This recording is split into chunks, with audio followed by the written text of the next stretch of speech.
Bonjour à tous et bienvenue dans ce nouvel épisode de Celebchat Podcast. Dans le sommaire du jour, Britney Spears est-elle devenue sa propre pire ennemie? Ensuite, retour sur Meghan et Harry en voyage au Nigeria. Et enfin, le comédien Artus a révélé une nouvelle qui m'a profondément attristée. Je vous dis tout dans l'épisode d'aujourd'hui. Prêt pour les news du jour? Alors c'est parti!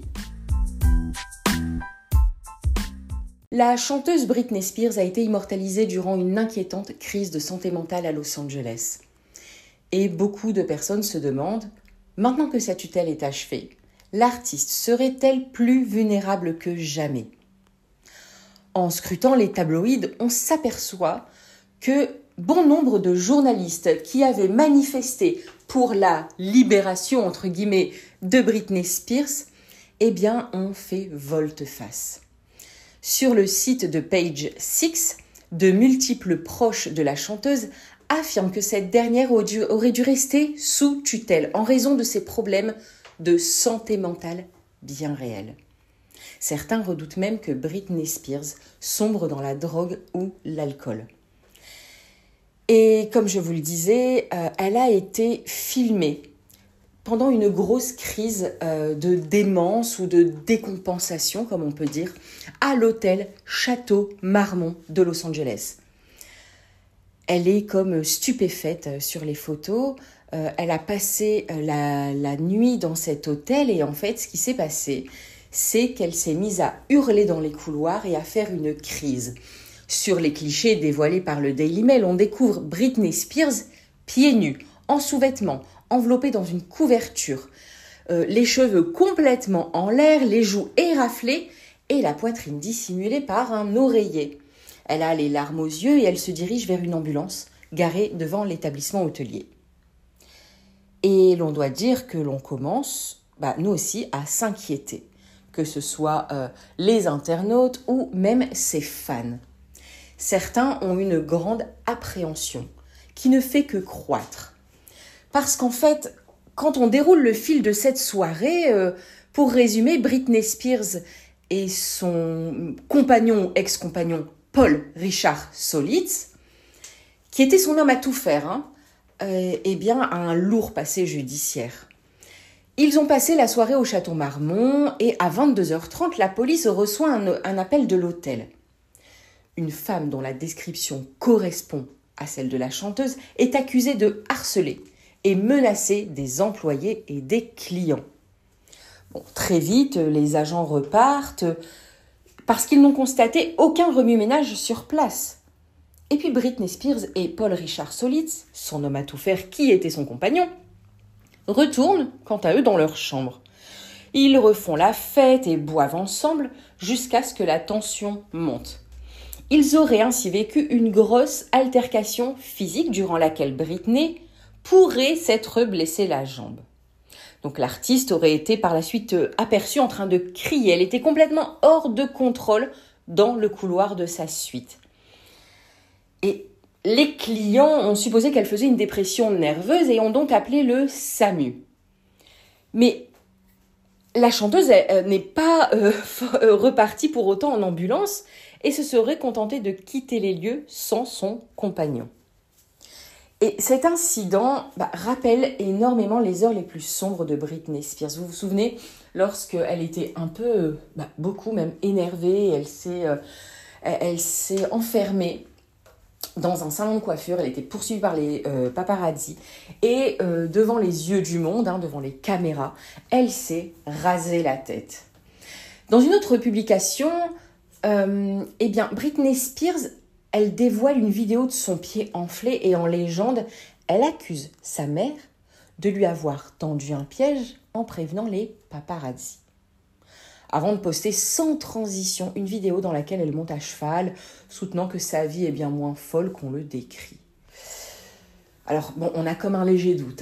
Elle est en conflit avec sa famille, sans nouvelles de ses deux fils, sans véritable ami proche, et engagée dans une romance conflictuelle. Elle était mariée jusque il y a encore quelques mois, et puis elle s'est mise avec son homme à tout faire qui a un lourd passé judiciaire. Britney Spears apparaît quand même plus seule que jamais.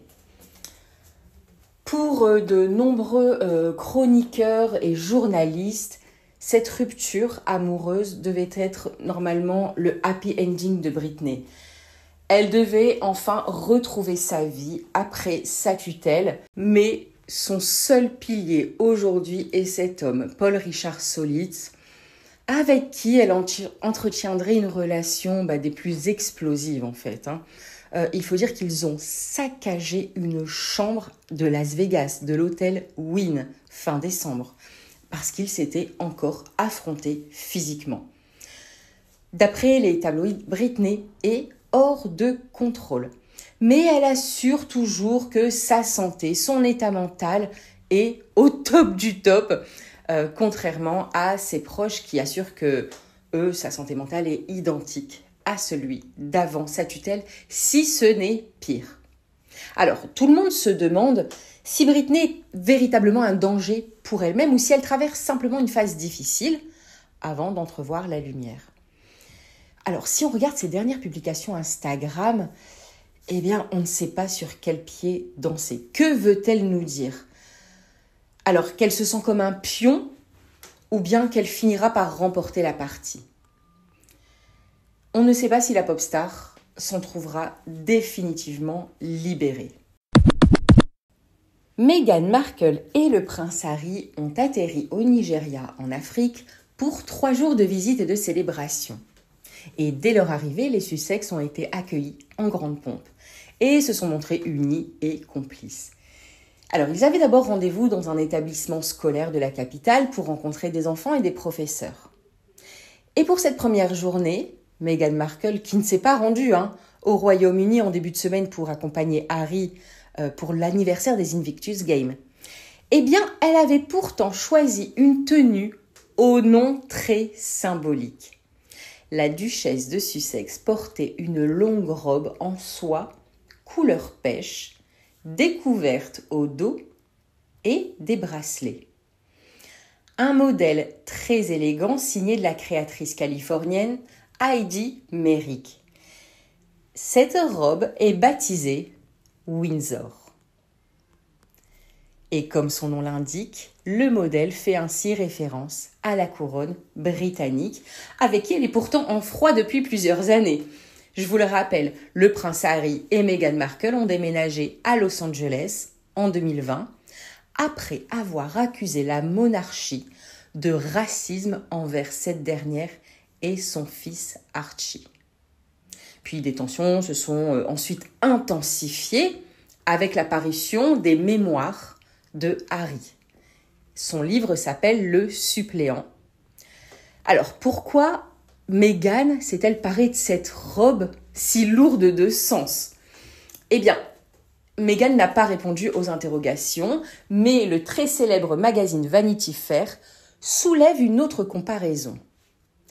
La parure que portait Meghan rendrait hommage aux bijoux de Lady Diana, la mère du prince Harry, qui avait elle aussi séjourné au Nigeria en 1990. Meghan Markle portait ce vendredi la même montre Cartier, très souvent vue sur le poignet de l'ancienne princesse. C'était une pièce fétiche de sa boîte à bijoux. C'était un cadeau de John Spencer pour son 21e anniversaire. Et si on remonte dans le passé, en 2015, Meghan Markle avait déclaré au magazine Hello « J'ai toujours convoité la montre Cartier Tank française », cette montre. Lorsque j'ai appris que Suits, la série dans laquelle elle jouait, avait été retenue pour la 3e saison, ce qui à l'époque m'a semblé être une étape importante, j'ai fait des folies et j'ai acheté la version bicolore. Je l'ai fait graver au dos et j'ai l'intention de l'offrir un jour à ma fille. C'est ce qui rend les objets spéciaux, le lien que vous avez avec eux. Et comme je vous l'annonçais dans le sommaire, le comédien Artus a fait une révélation qui m'a profondément bouleversée.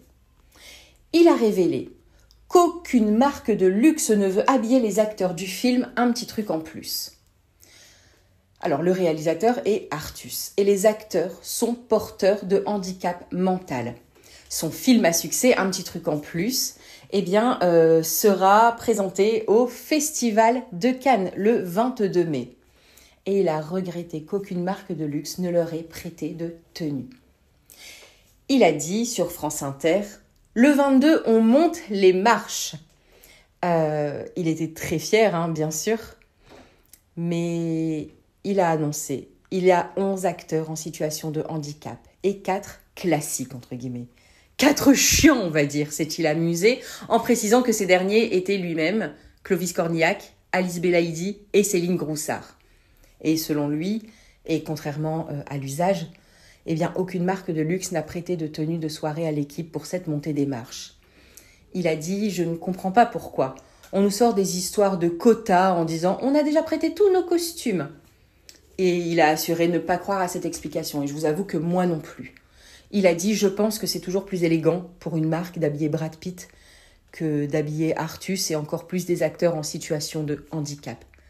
C'est pas grave. C'est nos costumières du film qui vont leur faire de très beaux costumes et ça va être très bien. » Je sais pas vous, mais moi ça me bouleverse quand j'ai écrit cet article, je trouve ça immonde. Il a annoncé « Gravir les marches avec l'équipe du film, ça me tenait à cœur depuis longtemps. Alors qu'il y a des influenceurs qui les ont montés 10 fois. Maintenant que le film a ce succès-là, je trouve que c'est encore plus légitime.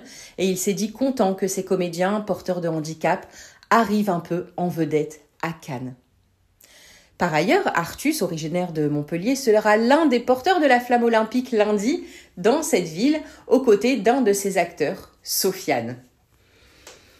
Comédie qui prend le parti de rire, avec les personnes handicapées et non à leurs dépens. Un petit truc en plus est déjà l'un des succès de l'année.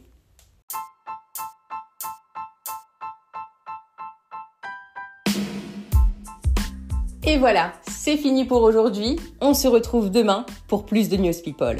Allez, ciao ciao.